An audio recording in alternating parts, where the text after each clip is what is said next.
माने खामानि सेग्रा ओंखारलायबावबाय दानिया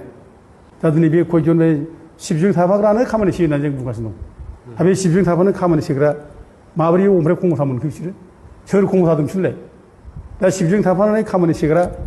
बे सिबखौ मान सनमान बारायनाय जादों ना मान सनमानखौ फायनाय जादों फालाय दायो सोर सोर खामानि सेग्रा नामखौ जों मिथिगौ आं बेखौ उनाव बुंजोबगोन गासिबो डिटेल बुंलांजोबगोन आं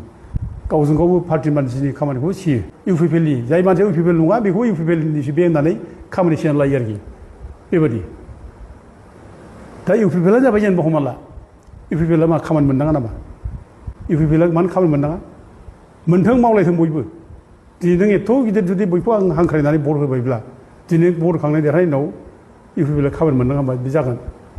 अब्ला नोंसोरनो भट होदो एबार गासिबो बे साथाम साब्रै बेजों जाय थाफाग्रा फिसा ग्रुप दंनो सिबजों थाफाग्रा माखासे मानसि ग्रुप दं बे ग्रुपआनो खालामबाय थायो दा अब्ला बिसोरनो भट होदों एबार दा बिसोर देरहाथोंसै दानिया नै पार्टिनि वार्कार होननानै पार्टि मावग्रा होननाय बे इउथफोरनो सोरबा इउथ दं बिसोरनो गारि घरा हरनाय मबाइल बेरायनो हरनाय ओरैजों बेरायनाय आरो सोरबा माने आफादफोर दङ बाहेरायाव फरेनाव बेरायनो थानाय गिलु बालु खौथि थाखानि माने माबा जानाय ट्रेभेल बे जोंसो दुखु मोना बिदिखौ जों मानि थाखाय संग्राम खालामामोन जोंहा अब्ला सेल्फ रेसपन्सिबिलिटिया दंमारो नामा बे थाखायथ' जोंनि गोरिब गुन्द्राफोरनो हरनाय बिटिसिनो हरनाय बिटिसिनो हरदों गोरिब गुन्द्राखौ सेवा खालामनो थाखाय गोरिब गुन्द्राखौ नायनो गोरिब गुन्द्राखौ अननो थाखाय दा बेफोरो होआब्लानो जों जुदि बेरायनो जुदि लाक्जारि जुदि माबा खालामोब्ला बे एखे मोजां जादों जाथिया देरसिन जोङो बे सोरबा साफा सानै मानसिया देरसिन नङा सजित नार्जारिखौ जिहेतु गिबि बर'फोरनि मुंख्लं होननाय दायो बै समाव गोबां जे सोमावसारनायाव बाहागो लानानै जिहेतु जखम जानाय बुख्रुब जानाय गोबां दं होननानै मिथिनो मोनदों थारैनो बिथांमोनखौबो समान मर्यादा होनाय जाबायना दा बेथ' बिराद गिदिर माने प्रश्न बेयो जोंनि थाखाय दिनै बै आन्दलनाव माने बर'फ्रा दैदेननाय आन्दलनाव गासै बुख्रुब जानायाथ' हिसाब गैया ओरैबायदि बुख्रुब जानाय कारेन्ट सक होजानाय जेल जानाय हिसाब गैया थादा केसाव जेल जानाय गुवाहाटियाव थांनांगौ दा एथ' बुख्रुब जादों एथ'बां माने माबा जादों रेप खालामजादों दा दिनै जों बिसोरनि थाखायनो बिसोरनि माने सेक्रिफाइसनि थाखाय जों दिनै बिएसि मोनबाय बिटिसि मोनबाय खिन्थु जों दिनै बिसोरखौसो जों मोजाङै सनमान होनो रोंदों आं दिनै खोब आं साना आरोखि दा दिनै बिटिसि फैनायनि उनाव हयथ' होदों गोबां माने एक्स बिएलटिनि मानसिफोरनो दिनै माने एक्ट्रिसिया होदों आरो सोरबा आगोलनि माबाफोरनाय गोसोआव थाथावथाव मानसिफोरनो बिदिनो एक्ट्रिसिया होदों खिन्थु आं होनब्लाबो आं साना जे बे आन्दलनाव भिक्टिम जानाय मानसिफोरनो जे बयखौबो सनमानफोरबक मोनसे सनमान गोनां मोनसे रिहेबिलिटेसन होदों माबा मोनसे सुजुग होदों आं बिदि आं दाबो आं साना आरोखि आरो बिसेसकय आं सानो जे जोंनि माने बर' लिडारफोरनि गेजेराव दिनै जा नुयो आरोखि बिसोरनि सेक्रिफाइसजोंनो जोङो बिएसि मोनबाय बिटिसि मोनबाय सोरबा एमएलए जाबाय एमपि जाबाय मन्थ्रि जाबाय एमसिएलए जाबाय सोरनि थाखाय जादों बिसोरनि थाखायनो जादों दिनै खिन्थु जोङो बिसोरखौ थि मोजाङै सनमान होनो रोंदों ना आंथ' दिनै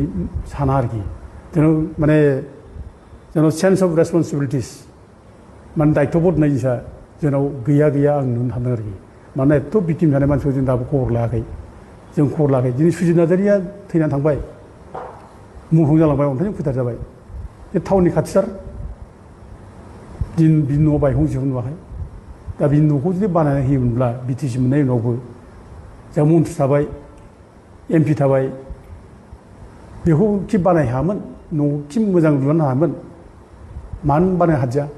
बेनो आरोखि जोंनाव सेन्स अफ रेसपन्सिबिलिटिस जोंनाव गैलायलाया एमपि जानो नागिरदों सोरबा एमएलए जानो नागिरदों सोरबा मन्थ्रि जानो नागिरदों सोरबा इएम जानो नागिरदों बे नांलाय खमलाय जादों ओरै बारलाय खिन्थु जाथि सिबिनायनि मोनसे स्पिरिट थानांगोन बे स्पिरिटआ जोंनाव गैया जादों आं बेखौ माने सानो आरोखि दिनै ओरै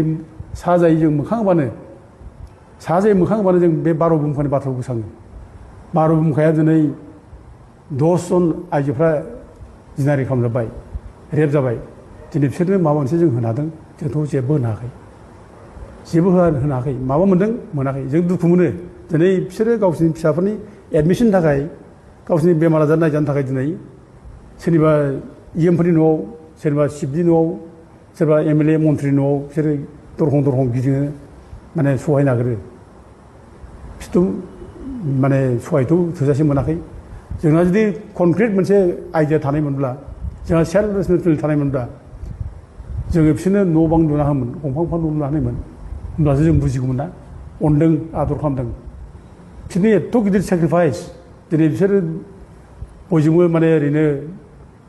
मख'जानायल' जाबाय गेंरेप खालामजादों मादों मुगैजानाय बायदि मोनसे माबाल'सो जों नोजोराव लाबोनाय जाबाय खिन्थु जोंथ' सहायनो हानाय जायाखै बार' बुंबानाय बादै आरो बागमाराव जाबाय रावबो खबर हरनो गैया जों मा गावजों गावल' नांलाय खमलाय खालामबाय थायो गावजों गाव एखेबारे एमएलए एमपि जानाय थांलाय जों फैलाय बोरै पावार मोननो खिन्थु बिसोरखौसो जों आदर खालामनांगौ बिसोर जों मोनसे सनमान मोनसे माबा होनांगौ बिदि जोंहा जेबो गैया आरो दाथ' ओरैबायदि दुखुनांथाव जाबावबाय दा दिनै जों दा नुयो आरोखि दा दिनै गोबां गथ'फोर जों नुयो माने हटेलफ्राव थाबायबायनाय पार्ट टाइम खामानि मावनानै माने लेखा फरायनाय कलेज फरायनाय जों नुयो आरोखि सोरबा मैगं फानग्रानि फिसाफोर दिनै कलेज फरायो मैगं फाननानै बिमाफ्रा कलेज फरायनो हरो एडमिसन लानो फैसा गैया जों अनेक लोगो मोनो जों गामियाव थाङो जों अनेक माबा खालामो गामि गिदिङो जोंनो खोन्थायो जों मिथियो आरोखि दा नायदो बिसोरनो जों जेबो होनो हायाखै होनांगौ होननानै रावबो सानाखै खिन्थु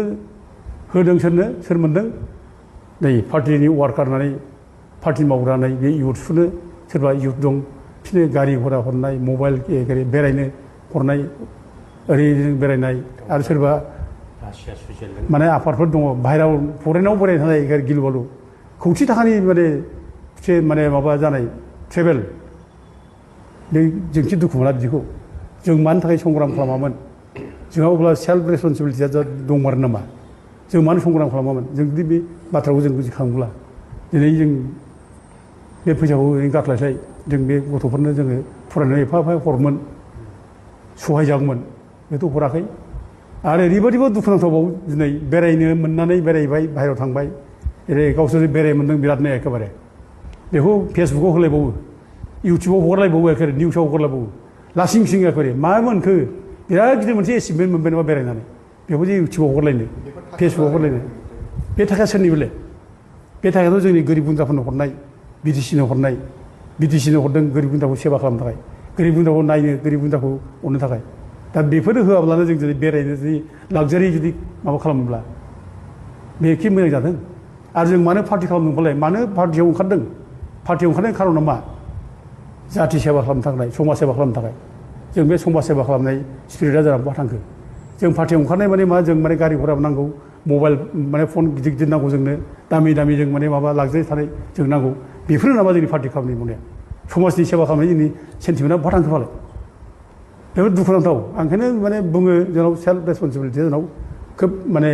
खम जाबाय लिडारफोरनावबो जोंनाव बे दायथ'आ गैयिबादि जाबाय जों दायथ'खौ लानायखौ जों नुनो मोनासै आरो दाथ' गोनानै नै दा आं नुबावदों दा एखेबारे दाथ' माने खामानि सेग्रा ओंखारलायबावबाय दानिया खोनादों आंथ' जोंनोथ' अनेक मानसि खोन्थायो सोर सोर खामानि सेग्रा नामखौबो जों मिथिगौ आं बेखौ उनाव बुंजोबगोन गासिबो डिटेल बुंलांजोबगोन आं जाथिया देरसिन जोङो बे सोरबा साफा सानै मानसिया देरसिन नङा अबेबा पलिटिकेल हान्जाया जोंनि थाखाय देरसिन नङा जाथिखौ जों नायनांगोन जाथिया अबेबा अलखर गोलैसै नामा जों बेखौ नोजोर होनांगोन दा दिनै बे खयजन बे सिबजों थाफाग्रानो खामानि सेयो होननानै जों बुंगासिनो दं दा बे सिबजों थाफानो खामानि सेग्रा माबोरै ओमफ्राय खमथा मोनखो बिसोरो सोर खमथा दं बिसोरलाय दा सिबजों थाफानानै खामानि सेग्रा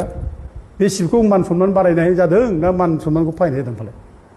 बिसोर सिबखौ डेमेज खालामनो नागिरदों ना सिबखौ माने गोजौआव थिखोनो नागिरदों फालाय दाथ' बिदि जागासिनो जों खोनागासिनो दं आरो बिटिसि अफिसावबो बिसोर थानाय दादागिरि